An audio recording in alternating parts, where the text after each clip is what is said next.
My name is Kel Santiago, and just like Scott said, I probably traveled the farthest, so I came all the way from Japan. My talk today would be about community, contributing to WordPress, and how it will impact your business, your profession, and our community. So let's begin.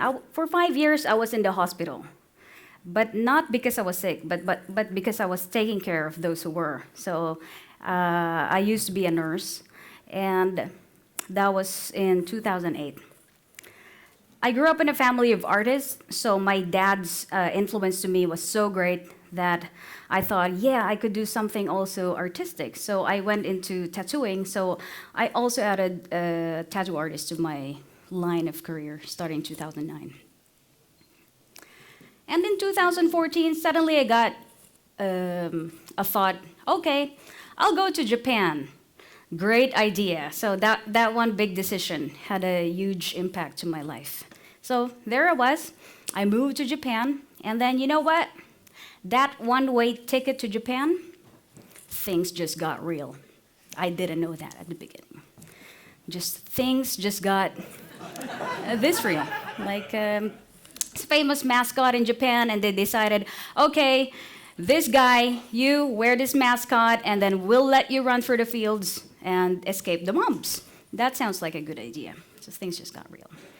So as a foreigner, as someone who just moved to Japan and didn't know anybody, I didn't speak the language.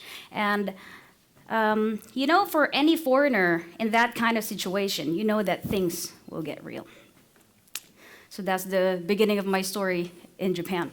So I can't speak Japanese. Oh, where am I? I don't know. I get lost a lot, and I'm sure probably for you guys too, you would experience the same thing. So heads up. And like for me, I take the wrong buses. And I'm fortunate enough to get on a cute bus, like a kawaii Hello Kitty bus, like this one. So it's not that bad. But the worst of all is if you've ever been to Japan before, you would see that we're kind of famous for vending machines, and there are like millions of buttons, but nothing is in English. So, okay, I'll click this one, click this one. So I always end up clicking the wrong button. Like this one, I wanted like chicken, but I got like ramen. So okay, but still good. So it's almost been 2 years that I've been living in Japan. Maybe most of you will ask me, so you speak Japanese? No, I can't. But it's been a great journey, and it's really exciting. And, despite of feeling like I'm a green apple and the rest are the red ones, I found a place where I belong, which was Digital Cube. It's my company right now. It's a Japanese-based company, and we're 15. We're Amazon Web Services consulting partner. And this is where I learn about open source, about WordPress, and the importance of contributing to WordPress, which will be my talk for today. So if you are a person who works for a business, for a WordPress-related company, or if you're a freelancer working with WordPress, or maybe it's your hobby, or you're doing stuff for the community, then this talk is for you. And I thank you for being here today. So way back in 2014, when Matt Mullenweg talked about 5 for the future, he said that organizations who want to grow WordPress should contribute 5% of their time, their resources, their energy, their people into contributing to something to do with the core. Like it could be security, it could be forums, theme reviews, plugins, and anything that helps move WordPress forward. So the best way to start, the right way to start, is go to makewordpress.org, and you can see there a lot of things that you can do. If you're interested in themes, then go to themes. You like writing plugins, go there. If you're a polyglot, you can contribute to WordPress by localizing it. So you can contribute to WordPress regardless of your tech level, regardless of your skill and profession.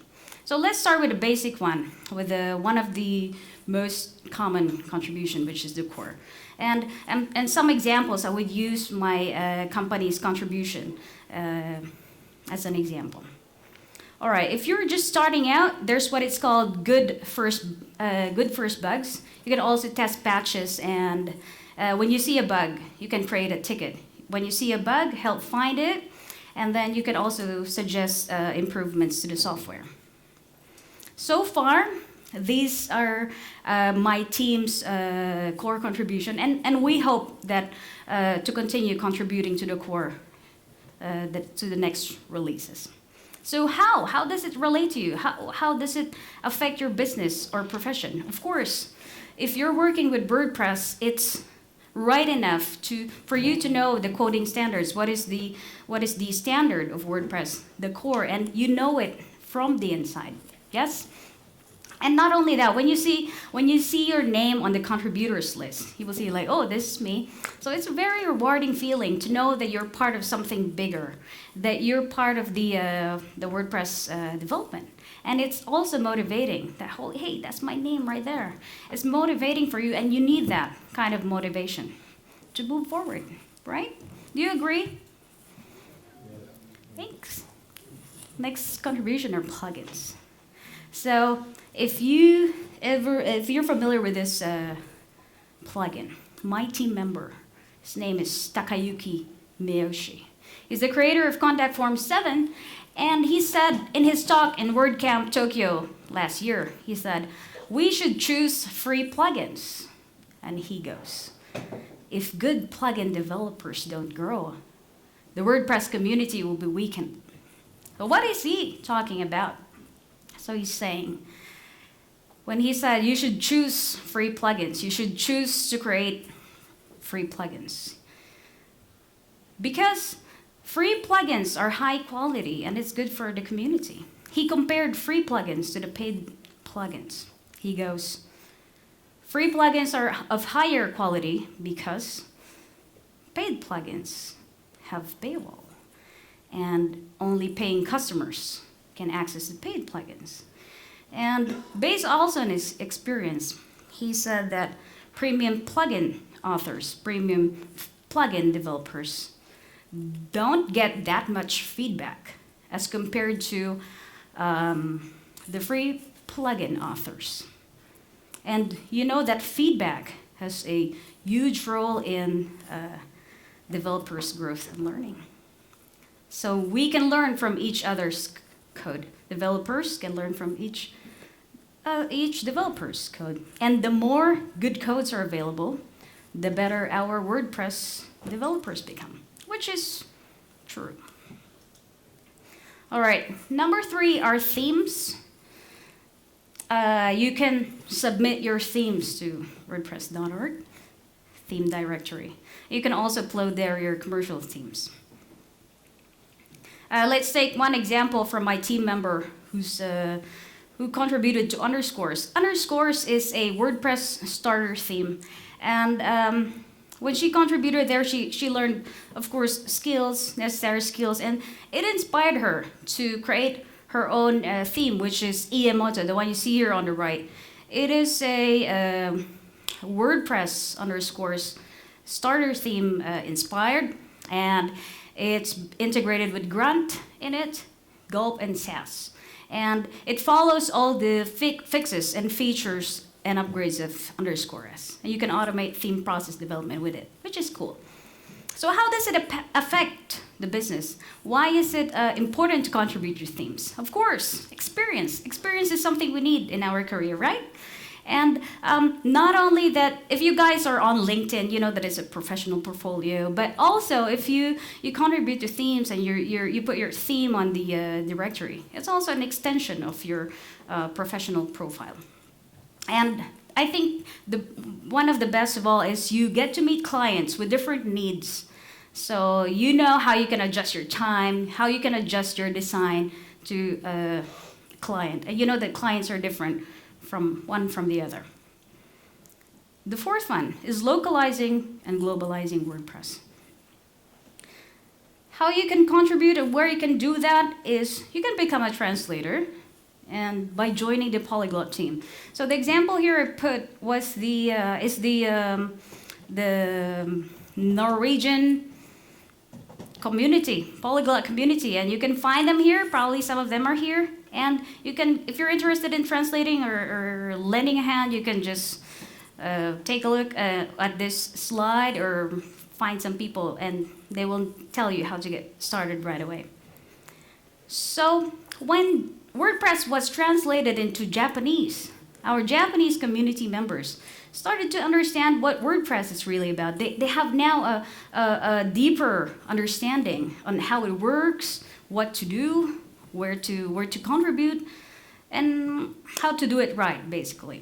So the result, when it was translated into Japanese, there were two major breakthroughs. The first one, there was a rapid increase in Japanese developers. And there was also a rapid increase in Japanese WordPress users. Previously, in my company, we only had Japanese sites. So one day we started translating them into English, and then good results followed. So foreign users start to understand our services. What are we exactly doing? And translating our sites from Japanese into English has a very huge benefit, because that alone gives us 60% of our company's total revenue. So I'll tell you a little bit of story. When I was 10, I started learning how to use the sign language because my sister's deaf, so I had to communicate with her. But before that, I didn't understand her. I didn't know what she wants, what are her interests. Do we have common hobbies? I don't know anything about my sister until I learned the sign language. So the same thing goes for WordPress. If it's in the language that you understand, you have a deeper understanding with it, and you have a deeper relationship with it. Another contribution is development in cloud environment. In my company, my team member created a local WordPress development environment, which is VCCW. It is a vagrant configuration for WordPress sites, themes, and plugin development. It's a development environment for WordPress, which is vagrant-based. Our projects in the company are 99% WordPress. So we wanted a convenient WordPress cloud environment. So this is Amimoto, which is WordPress and WooCommerce dedicated cloud environment. The environment provided in Amimoto is suitable for maximizing the performance of WordPress and WooCommerce through a dedicated cloud environment. 6, and the final contribution. I did not put everything, but this is the number 6. Let's talk about a more exciting one. Now, about Japan, because I came from there. So I'll talk a little bit about the Japanese community. So for example, this WordBench, it's available in every city. Like we have WordBench Tokyo, we have WordBench Osaka, and all the cities that you can imagine. Who here likes seafood? Who likes, okay, good. Sorry, but the next one will make you hungry. So here we go. We have a WordCrab. WordCrab is a local WordPress meetup wherein at the beginning of the day we would have WordPress sessions, and afterwards at lunch or at dinner we would go eat crabs. So if you love seafood, you would definitely enjoy this one. And another example is a word onsen. A word onsen is onsen in Japan is very famous. So for those of you who have been to Japan before, probably you've heard about the onsen. Onsen is a hot spring bath. So we have so many in Japan. What we do is sometimes you go to the mountains or countryside, and we would have a word onsen. Word onsen is we do WordPress session like this one, and at the end, like at night, we can relax in the onsen or like a hot spring bath, which is nice. Maybe you should do that in Norway too. Another example is to volunteer. WordCamps are usually 2 to 3 day events, and they need an extra hand for this event because it's massive. They need extra pair of hands. So WordCamp is a good place to start volunteering, and you can also do that in your local WordPress meetups. And just like Andre right here, you can take photographs. And another way to volunteer is by speaking. You can tell your story, inspiring story. You can share your knowledge in WordCamps and local meetups. If you're an events kind of person, you can create one. You can create a WordPress related event. You can attend one. You can speak at one. So this is very fresh. This was from a few weeks ago. A Day of Rest. It's a WordPress REST API event that was organized by our friends from HumanMade. So if you would like to contribute to WP API, you can go to github.com, WP API. Our team also started contributing to WP API by translating the documentation into Japanese. So you can have a look at that, see what's interesting for you, and you can let the people know how you can contribute. So how does it affect your profession? If you do all these community stuff, how does it relate to you? So by organizing WordCamps and local meetups, you help increase the number of WordPress users and the number of WordPress developers as well. Speaking lets you inspire others with your knowledge and story. And the third is, by being around people, when you go to WordCamps, you're always around people. So by being around them, it helps you develop your public relation skills, which is an important life skill, I would say. And because it determines how you work with a team, how you communicate with the group, how you interact with customers effectively. Now let's wrap it up. So contributing to WordPress increases your awareness about the platform, and it also helps increase your brand awareness. Contributing to WordPress lets you learn the skills that are important to your career growth. And the future of WordPress relies in our hands. It relies in our contribution. And when we contribute, we learn about the most important lesson in life, which is the value of sharing. And after all, WordPress is about the people that we meet. It's about the friends that we make. And our strong community is the foundation of WordPress. And finally, fear no obstacles. You can contribute regardless of your skill or regardless of your tech level. There will always be obstacles in everything that we do. And obstacles are always there. It's like simply part of our lives. So sometimes we just have to be brave and just buy one-way tickets, for example. So wear your contribution badges, WordPress contribution badges, and be proud of them. Because when it comes to WordPress, there's no such thing as a small contribution. I'm Kel Santiago. I'm the writer and evangelist at Digital Cube, and thank you for listening to my talk. WordBench, does that happen outside? No, but when I was speaking in WordCamp Krakow last year, I kind of what do you say? How do you say it? I kind of told them that, you can probably do that as well. WordBench, the name itself doesn't happen outside Japan, but like in Poland, they have what it's called Word Up. So they have a Word Up in every city, Word Up Krakow, Word Up Warsaw, and all the little cities there. Yeah. What's the significance of the bench? That's a good question. Yeah, because bench, like from the word ben, there's a Japanese word that's benkyo, which means to study. So word bench is a WordPress study session. Benkyo.